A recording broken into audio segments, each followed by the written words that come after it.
This time next month, Republicans will be in Milwaukee rallying support for their presidential nominee Donald Trump and his running mate. After meeting with Republican members of Congress last week, Trump hinted he's close to a decision. Was your pick for VP in that room with you? Probably, yeah. I have sort of a pretty good idea. Look, we have some really talented people. I have a pretty good idea. Among the lawmakers believed to be on his shortlist are Florida Congressman Byron Donalds, New York Congresswoman Elise Stefanik, Ohio Senator J.D. Vance, Florida Senator Marco Rubio, South Carolina Senator Tim Scott, and Arkansas Senator Tom Cotton, who just said this about potentially being chosen. Do you want to be vice president?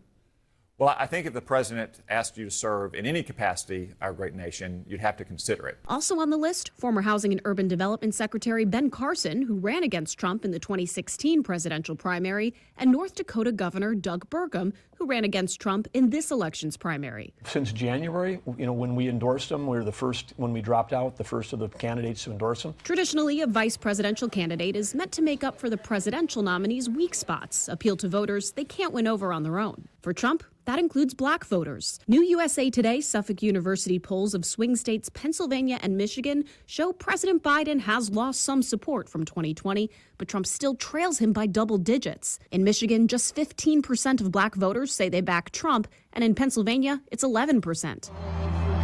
In Detroit over the weekend, Trump was joined by Carson and Donalds as his campaign launched an initiative to court black voters. The Biden-Harris campaign hitting back with Michigan Lieutenant Governor Garland Gilchrist. One of the tricks that Donald Trump is attempting to carry out this year and in this election is to help people try to not remember what it was like when he was president. Trump's plan is to announce his VP pick at the RNC, which kicks off July 15th. But the news could come sooner. In 2016, Trump announced Mike Pence as his running mate 3 days before their convention kicked off.